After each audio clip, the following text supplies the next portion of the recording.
चंद्रशेखर आजाद को रोकने के लिए चली अंग्रेजों वाली चाल, फूट डालो राज करो का प्रयागराज में लिखा जा रहा नया अध्याय। भीम आर्मी चीफ को रास्ते से हटाने के लिए खुलेआम फोन करके दी जा रही धमकी और चंद्रशेखर आजाद को रोकने में लगी यूपी पुलिस। चंद्रशेखर आजाद को रोका तो सड़कों पर उतरे समर्थकों ने किया तांडव, तोड़ डाली पुलिस की गाड़ी, वाहन कर दिए स्वाहा।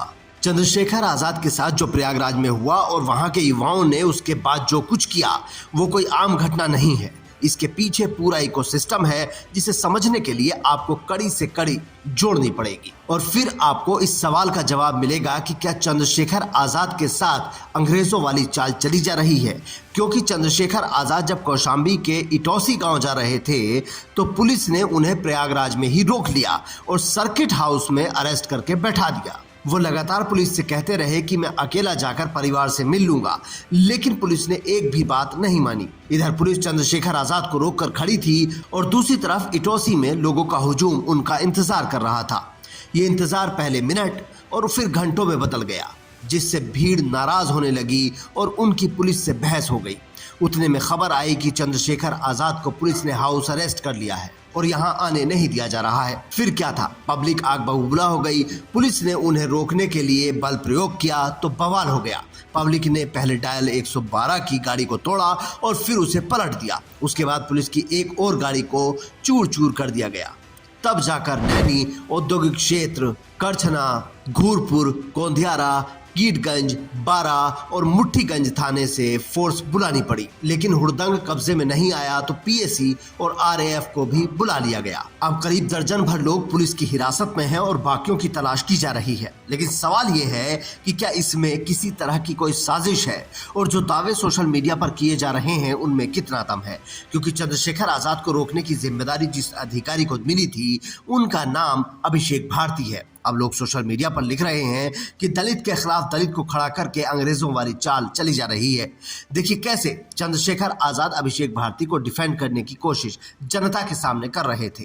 आज के बराबर में कौशाम्बी जिले में पाल समाज की बच्ची के साथ जो अन्याय हुआ और उसमें जो पुलिसिया कार्रवाई, उस पर बहुत सारे सवाल खड़े हो रहे। एक पक्ष कह रहा है कि हम पीड़ित हैं, दूसरा पक्ष कह रहा है कि हम पीड़ित हैं। ब्राह्मण समाज के लोग कह रहे हैं हम पीड़ित हैं। अब ये पता जाके लगेगा मौके पे कि कौन पीड़ित है। इसलिए मैं उन परिवार से मिलने के लिए पाल समाज के आया था, लेकिन पुलिस ने मुझे यहाँ रोक लिया और मुझसे कहा कि अभी लॉ एंड ऑर्डर की सिचुएशन अच्छी नहीं है, आप कुछ देर इंतजार कर लें, उसके बाद हम आपको जाने की इजाजत दे देंगे। मैं यहाँ इंतजार कर रहा हूँ पिछले 2.5 घंटे से, लगभग अब 2.5 घंटे होने को आए। मैं यहाँ इंतजार कर रहा हूँ कि मुझे वहां जाने की इजाजत मिले और मैं उस परिवारों की आवाज को उठा पाऊं, मैं जान पाऊं सत्य क्या है। लेकिन पुलिस ने चंद्रशेखर आजाद को प्रयागराज से वाराणसी भेज दिया और वहां से सुबह सवेरे दिल्ली की फ्लाइट बुक कर दी, पर कौशाम्बी की बेटी से मिलने नहीं जाने दिया गया। पर आपकी आंखें ये देखकर खुल जाएंगी कि जब पुलिस चंद्रशेखर आजाद को सर्किट हाउस लेकर जा रही थी तब उसने वादा किया था कि आपको परिवार से मिलने के लिए जाने दिया जाएगा। इस वीडियो को ध्यान से देखिए और सुनिए। कब ये पूछ के अनिल जी ने परमिशन कब डाले? किसके नाम से? अनिल जी के नाम से। अनिल भाई परमिशन कब ली थी आपने? परमिशन कब ली थी वो जाने की? वहाँ एप्लीकेशन कब डाली? आइए जरा,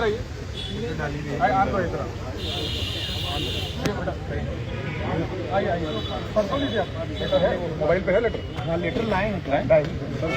किस तारीख की है? कल भी है, 27 है, 28 कल भी गए, 2 बार डाले। तो कल के दोनों भी है, 27 और 28 दोनों डाले। आप किसको दिया था सर? आप वहाँ गए थे, क्या नाम है ये पीएचक्यू में, फिर पीएचक्यू के बाद बीबीआईपी वहाँ गए थे, कल वहाँ डाले हैं। नहीं, डीएम साहब के, डिस्ट्रिक्ट मजिस्ट्रेट साहब के यहाँ गए थे कौशाम्बी? नहीं, कौशाम्बी ने, मैं रहा बात की बता आपको, कौशाम्बी तो भिजवाए तो उसको तो अरेस्ट कर लिए हैं, लहरी को। इसी को तो नहीं, डाक से नहीं, बाई हैंड भिजवाए, जो जा रहा है उसी को पकड़ ले रहे हैं। तो कैसे हम तो भिजवा रहे हैं। ओमकार भाई को अरेस्ट कर लिया गया और हम कल से आपसे कह रहे हैं छोड़ दीजिए, हम लोग कोऑपरेट कर रहे हैं आपको। आप कह रहे हैं अभी छोड़ रहे हैं, अभी छोड़ रहे हैं, अभी छोड़ रहे हैं, कभी छोड़ ही नहीं। अब बताइए कि गलती किसकी थी। अगर पुलिस ने चंद्रशेखर आजाद को पीड़ित परिवार से मिलने दिया होता तो इतना बड़ा बवाल ही नहीं होता। न पुलिस और न पब्लिक आमने सामने आती और ना ही इतने लोगों को चोट आती। लेकिन पुलिस ने पहले वादा किया और फिर जबरन एक शहर से दूसरे शहर चंद्रशेखर आजाद को घुमाते रहे। इस सब के बीच अब चंद्रशेखर आजाद को जान से मारने की फिर से खुलेआम धमकी दी जा रही है। बाकायदा फोन करके उनको रोकने के लिए धमकाया जा रहा है। Bureau report, Indian news.